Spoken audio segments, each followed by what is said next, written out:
Hi, everyone. My name is Brady Ross. I'm the president of ICF Arkansas, Oklahoma. And today I'm here with Julene Litke. Julene is our new member at large on the board for the chapter. And we're so glad that she has agreed to come alongside our board and serve in this role. Julene, how are you today? Doing well, Brady. Thank you. Thank you for having me on. I'm looking forward to getting to know the members more.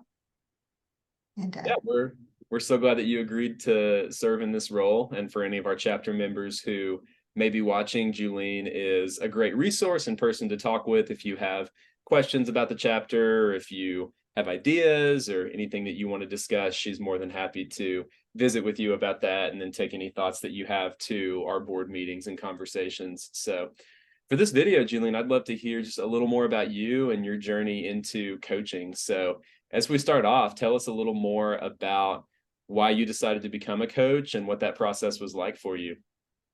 okay.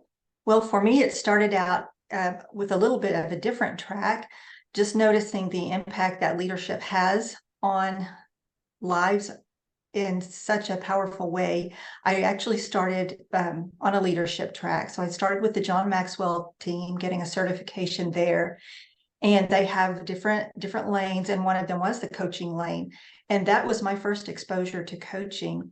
And as I went through that course, it really resonated with me, and I found that that was something that I had a tendency to do anyway, just naturally. Didn't know that it had a name. And so I began to focus on that aspect rather than just leadership training. I began to focus on the coaching, and I especially fell in love with the one-on-one and the connecting, and making the difference in people's lives that way. And that's how it started, and that was about almost 7 years ago. Wow, that's amazing. So now that you're a few years into coaching, you've got some more experience with it. What do you specialize in, or what type of client do you most often coach? Most of my clients, well, just organically, they have fallen into two categories. About half of them are pastors and ministry leaders, and the other half are millennial entrepreneurs. And I love it. I love the variety. And my focus, I'm a leadership coach, and leadership is my primary focus there. But but what I have found is that I started out trying to coach in two lanes, really. And I started two companies, two coaching companies. And about a year ago, I contracted with a branding agent and brought them both under the same umbrella, under Next Level Leaders. And so that's the name of my practice. But every leader, including business leaders, they all tend to have the same problems, if you will, or the same challenges. And my specialty, if you will, has just developed into clarity. Bringing clarity is part of it. I had one client tell me, you took all my mental shrapnel and brought it all together and made it make sense. So I had not heard it that way before. But and then increasing leadership capacity. So many times people are just duplicating what they have always seen or experienced, and don't realize that they are their biggest growth barriers. They are the growth barrier in their company. And they reach out for coaching, really wanting to know, what is wrong with these people in my organization that I am leading. And it's funny, and just going through the coaching process and them having those aha moments and those moments of awareness, and realizing that they can grow, that there are aspects of leadership, or even their daily habits that they didn't realize they had. It's those blind spots, that coaches have a tendency to draw out. And then embracing that and realizing that, I can grow in this area. I can become a better leader. I can make the difference in my organization, and seeing them take that responsibility and the challenge to grow themselves, and really shifting them from being a spectator to putting them in the driver's seat, if you will.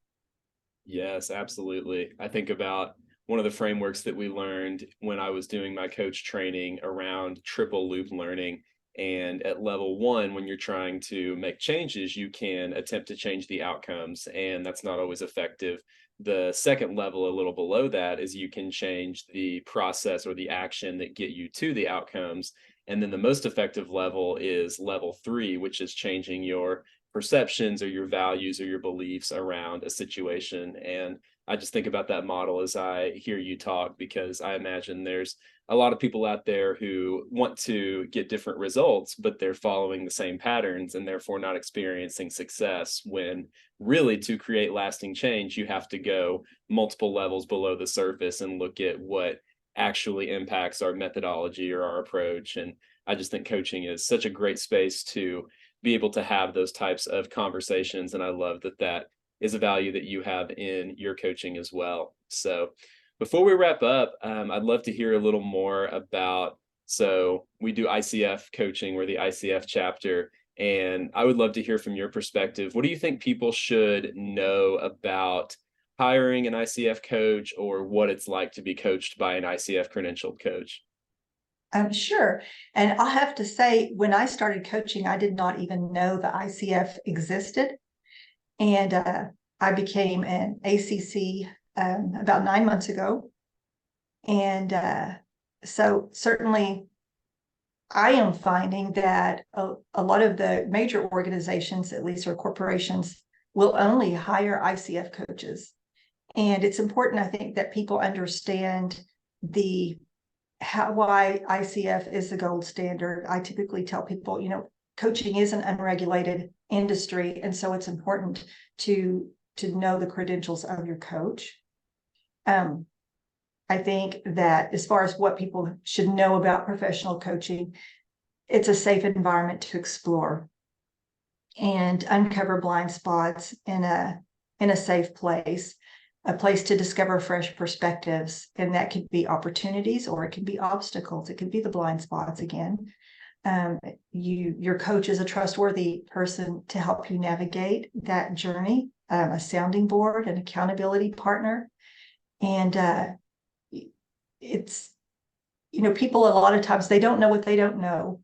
And we all have things that we don't know. And we have a lot of times self-limiting beliefs, and helping them gain awareness of the potential and confidence to step into that is something that they can experience through coaching. And I think too, just some notes that I made to share is that, once we establish the difference between consulting and counseling, because a lot of times they don't know what coaching is, it's understanding that professional coaches help you discover the answers you're looking for. They don't give you the answers. They don't tell you. They don't hand them to you. They don't do the work for you, but they come alongside you. So you have to be ready to put in the work. So if you're ready to grow, they will accelerate your growth.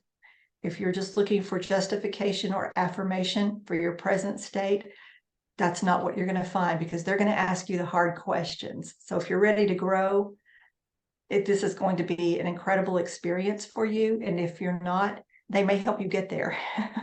Mm-hmm.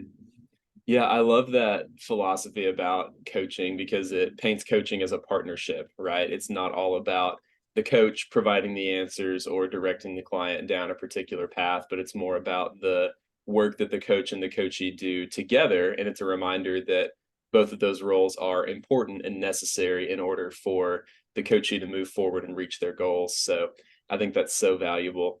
Julene, thank you so much for taking the time to be on our channel and for sharing your wisdom and insight with us. And once again, thank you for also agreeing to come on and serve our chapter as our member at large. We very much appreciate it.